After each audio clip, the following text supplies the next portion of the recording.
Welcome to Manny's TV Talk, where we will talk about all of our favorite reality TV shows and news surrounding them. Grab a snack, a drink, and get comfortable because this starts now. Hello everybody, welcome back. Today we're going to be talking about the Love and Marriage Huntsville Season 6 reunion. It's part 3, the finale. Cheated on her. No, you said You what cheated you for said. 5 years, though. It don't matter. You cheated as a cheat. You cheated as a cheat. So now it's a time frame. Now the time frame matters. If you did cheat, what does that matter? Y'all won't say that about a man.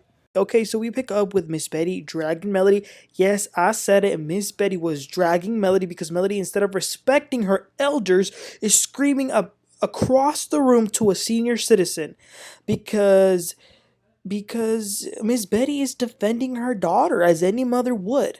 So Stormi jumps in and says that Melody tweeting and making it sound like it was her who she was talking about is wrong.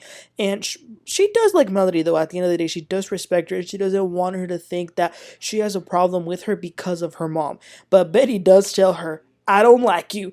And Melody says, shame on you. But Miss Bettie doesn't have to like you, Melody. So they also had brought out Stormi's cousin, Junior, who was fired at first, but then Courtney hired him back. He has the opportunity to speak out, and he says that he acknowledges that he could have done better when he was working with her. Maybe he kind of relied on the fact that it was her cousin to kind of slack off, so he's admitting it. And he loves Stormi, though like more than a simple job, his relationship with his cousin means more than anything. So that's the most important thing. So Stormi gets emotional because she really cares for Junior. They're like siblings.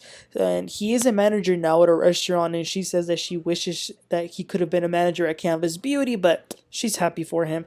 Then they ask Bettie about the drama with her sister, Lisa. Lisa was invited to the reunion, but she chose not to come. Bettie says that she is open to mending things if it is possible. Carlos says, well, what do you mean if it's possible? Miss Bettie says, did you not see the same show that I did? She wasn't receptive at the family fish fry. But because Junior and Stormi are back better than ever, it is possible, and they're just going to have to talk. So that was awesome. Miss Bettie and Junior are dismissed, and they bring back Keke and the Fletchers. The next segment is about the Fletchers. We see their scenes this season, how they came into the group, and the family drama with the kids. After that, Carlos does mention that they were asked to be on the show a long time ago, but Nell didn't really want to. He asks why, and Nell says, well, y'all just saw why. But I'm glad that they did, actually. They ask her about the kids because it's a dynamic that we've never really seen on the show because they are grown. She says that she and Chris Jr. are now talking a little bit more. It was a situation about money, and she says that he doesn't like to be called out, which on their parenting, I do still kind of disagree based on what we saw. Then they talk about the Black Business Expo, and they did feel some type of way about not being invited because they are a pillar in the Huntsville community. And Nell says that Tisha told them that she would invite them. So then Tisha answers and says, well, I wanted to focus on the core 6 at the time. Marsau says, well, when I met Chris, he told me about his business, but I find it sexist that he didn't mention his wife's business. Really, Marsau? Stop it. But they kind of just laughed it off. Carlos says that there seemed to be a little bit of tension between Tisha and Nell because Tisha, if y'all remember, like blatantly asked Nell about the infidelity in her marriage. So Tisha says that she just likes to be direct, but Carlos asks Nell, how did she find out that Chris was cheating? She says that somebody told her at the time. She dug around and she found out. Chris says that it wasn't like multiple women, it was just one. They did have an 18-month separation after. And Nell says that she accepted him back because she loves him and she forgave him. And you know what? I think that's okay. If that's what she wants, if she's okay with that, then all power to her. Also, let's not forget that Nell and Chris counseled Melody and Martell. And Carlos asks them about that. And Nell says that she sees a lot of Chris's younger self in Martell, like being arrogant at times. Melody says that she loves them because she can rely on them, on their advice. They're always truthful and honest, and they don't pick sides. Then it's time to talk about the Houston trip. So we have yet again all this BS about the pregnancy and Martell bringing a woman to the house that they were staying in, him fighting Melody and the Keke of it all. So when they see those scenes, they ask Martell who was the woman that he brought in. He says that he doesn't remember who it was, but it was just for a massage. Ugh, it's so disgusting. But it was hilarious listening to Maurice say what he saw and like him creeping around. That was funny. Carlos asks the women if it was disrespectful that Martell did that, and they all say yes, including Marsau, although Kimmi says that she really doesn't care. He can move on if he wants. But Nell says that it was disrespectful because this was a friend's trip. Melody, though, also had someone come to give her a massage, but it was a woman. So Martell says, well, you can't be complaining because we did the same thing. They go back and forth about how he got the girl to come if it was really for a massage. Melody says that she, on the other hand, has an app where you can find someone, like, depending on your location, to come give you a massage. Whatever, who cares? Martell is lying and he looks dumb. Carlos says it's clear that Martell has some anger issues, and we saw a lot of that during the trip at Houston. Martell says that he does get mad at Nell because sometimes she only comes at him for what he has done, but she never goes at Melody, especially that she cheated on him.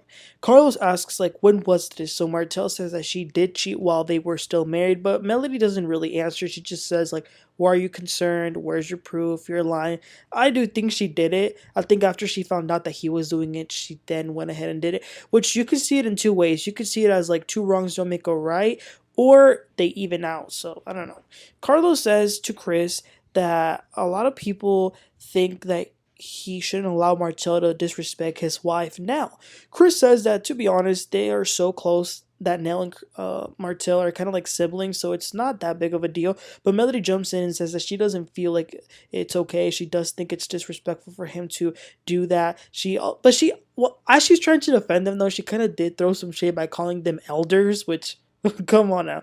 But nevertheless, Martell does apologize to Nell, but he does say that if a woman starts screaming at a man and then he screams back, you can't really say that he's disrespecting her. It's just kind of like a mutual disagreement. Him and Nell do go back and forth a little bit, but there is love there. I do think that, like Chris said, there is something like sibling kind of. Switching gears, Carlos asks Tisha, he asks her about Keke crashing the trip, and yeah, Tisha explains how hurt and blindsided she felt by not just Keke coming, but her not knowing that she was coming. So Keke says that she came there to apologize for the drink throw, and she also wanted to have a good time in Texas. So they bring Miss Nell into it, and Miss Nell says that she actually told Keke that it would be more ideal for her to apologize after the trip, but Keke did whatever she wanted.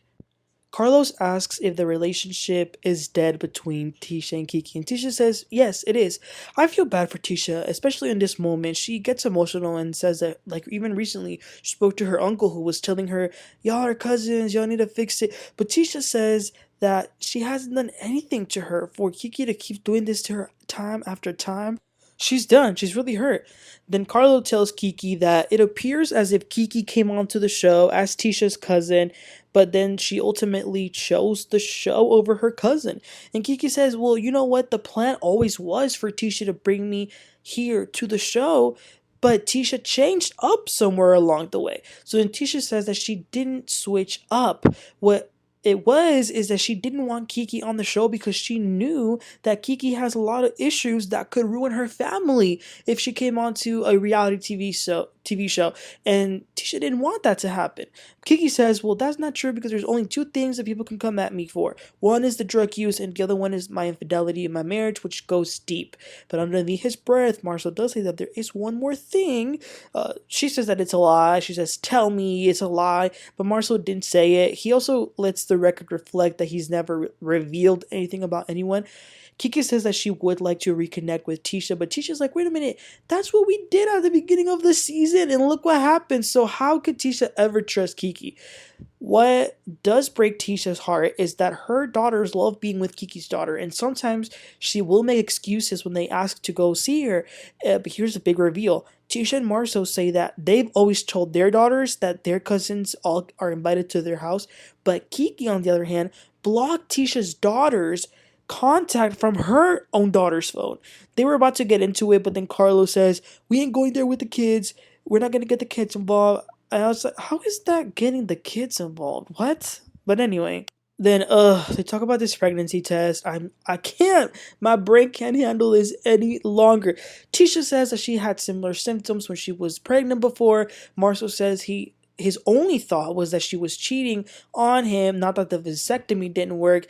They say it's not Tisha's character to cheat on you. Then Carlos says, well, Marsau, everybody has told Tisha that you've cheated on her 1,000 times, yet she's still with you, so why can't you believe her? But Marsau rightfully says that it is not the same. You can't compare rumor or rumors to a possible pregnancy. I mean, come on now. And the fact that Carlos even asked that shows you how dumb he is. But long story short, Tisha is not pregnant, but Marsau says that had she been pregnant, he would have left her. Then Carlos says, so if Tisha stepped out, would that make it okay? I'm so glad Kimmi said, why would you even ask that? In the words of 45, what a stupid question that was. During the break, though, Keke was poking and antagonizing both Tisha and Marsau. It's pathetic. It really is. So, time to wrap things up. Everybody comes out. Carlos says this was his favorite reunion because the energy was fun. And he's right. There was some really great, funny moments. Everybody was involved, and they really did do a good job. I do agree with him on that. And then he gave an announcement. Turns out the DNA results came back, and Courtney and Chris Fletcher are not cousins. Carlos thanks everyone and says that the Whitlows will be missed, and we will see everybody next season. So that was the end of Love and Marriage Huntsville, you guys. Season 6. The one thing I can't stand about this show, I'm going to be completely honest, is that I feel like it's been... How is it possible that one season could go from freaking... what was it? April of 2023 and end in mid-January of 2024. I feel like by the time the season started to its end, I could have had a baby, I could have been married, I could have had a whole lot career. Like, oh my god, the seasons are way too long. So I feel like going forward, they're gonna have to cut these seasons shorter because like it's crazy. I will say if the show comes back, I don't know if I'm gonna cover it because, to be frank with y'all, I'm kind of sick and tired of the show. I'm sick of Melody and I'm sick of Martell. How much longer can we see them argue? I'm sick of it. Tisha and Marsau, whatever. I really don't want to see them. All they do is create fake storylines. Maurice and Kimmi, I like them. They're boring. Stormi and Courtney, they're boring. Keke is a hot mess. And I like the Fletchers. I will say those are the only two that I would like to see if the season came back. But I don't know what's going to happen. But as far as this season, you guys, that's a wrap on season 6. I want to thank you guys so much for being with me. Like I said, this whole season. It's been a while. I know I've said things that y'all don't agree with or things that y'all do agree with me, but I love chatting with you guys in the comments. So if y'all didn't agree with anything I said, let me know. It's okay. And then let me know also if you would like me to cover Love and Marriage DC because that's coming back next Saturday. So if y'all would like that, I would totally do it, but let me know. And please don't forget to like and subscribe. I'll catch y'all next time. You have a great one. Bye.